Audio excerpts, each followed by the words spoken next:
今天，梅西的父親豪爾赫·梅西去世了，享年68歲。此前，他已經長期飽受疾病的困擾。作為一家之主，他是梅西輝煌足球生涯重要的支柱，不僅指引着方向，還負責管理梅西在球場之外所有的事務。在梅西小時候，正是豪爾赫竭力為他爭取到所需的治療，於是，一家人決定前往西班牙尋求發展機會。也是父親留在巴塞羅那一直陪伴着梅西，而梅西的母親則在羅薩里奧照顧和安排家中其他的事兒。多年來，在梅西身邊，豪爾赫幾乎無處不在，始終默默守護着，給他提供了堅實後盾。他只接受過寥寥幾次採訪，但大多數時候都保持沉默。球王梅西正飛往阿根廷送別已經去世的父親。此時此刻，巴塞羅那和皇馬官方都對梅西父親的去世表示哀悼，願逝者安息。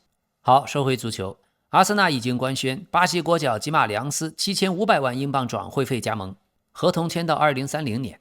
4年前，當時阿爾特塔還曾經看不上吉馬良斯，那時候他們有機會直接從里昂簽下來。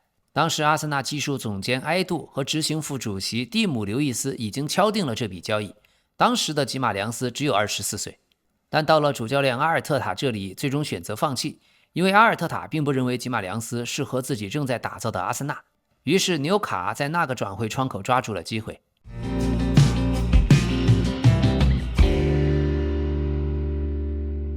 好的，感謝大家的支持，感謝您的點讚、分享和評論。這裡是老 K 足球新聞，一個有溫度的足球頻道，歡迎您訂閱。但有時候人世間的事情就是這樣兜兜轉轉。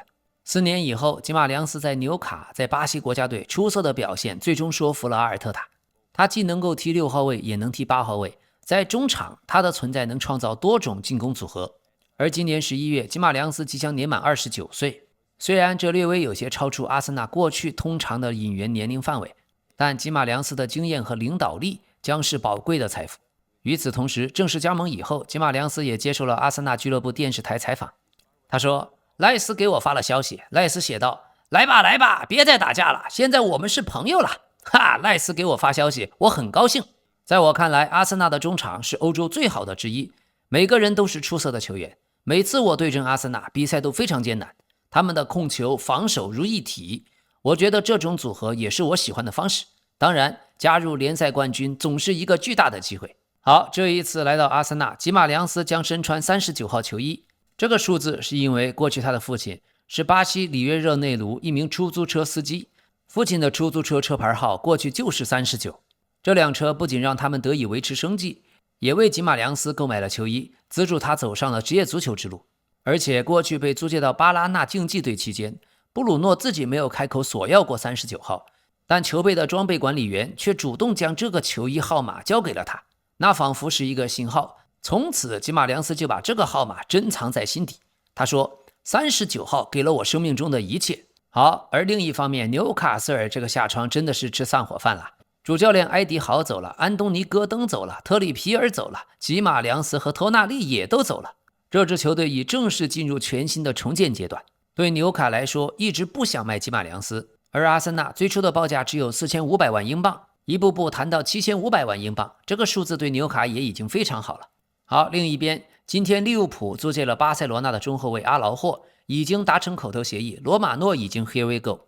新的主教練伊勞拉一直說後防線缺人，而利物浦因為去年花了太多錢，今年下窗沒有辦法同時買中後衛和右後衛，但以租借的形式簽下阿勞霍，可以同時滿足2個位置的要求。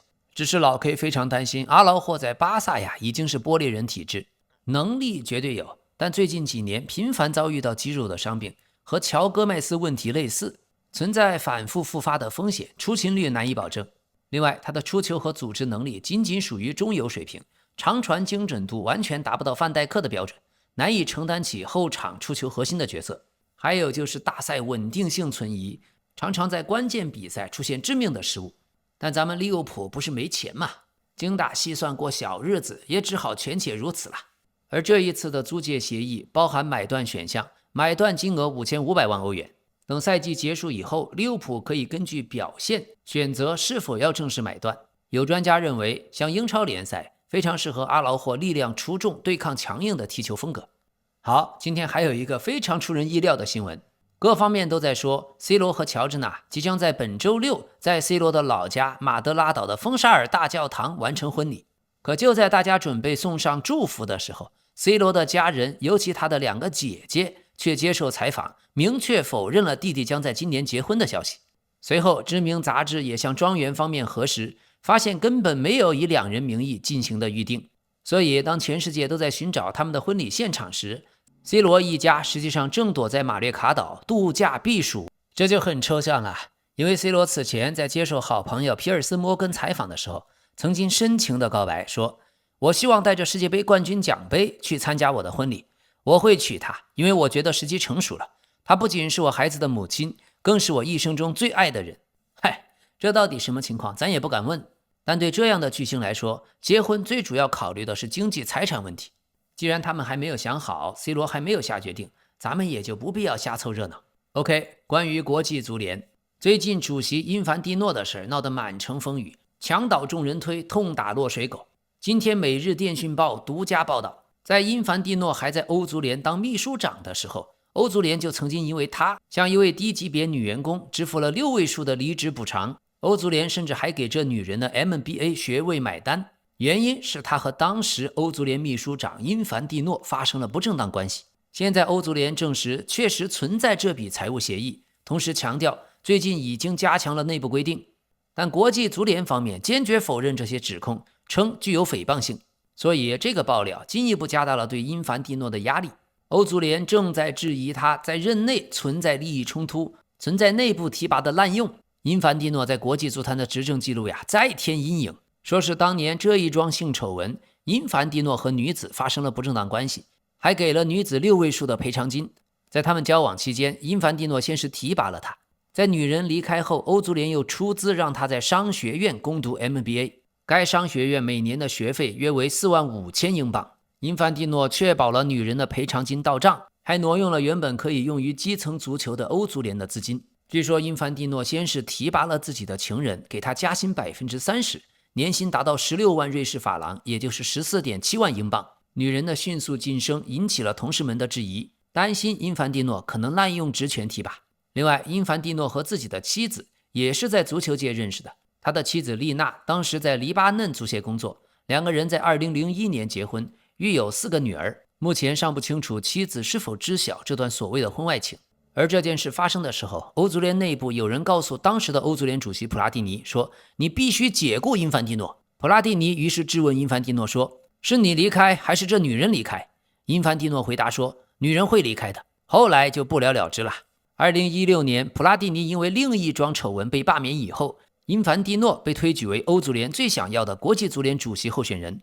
好的，今天轉會市場，曼聯和阿森納同時盯上了國際米蘭的新人21歲的埃斯波西托。國米已經公開將皮奧埃斯波西托視為非賣品，但也有消息私下裡已經為他設定了心理價位，大約7300萬英鎊。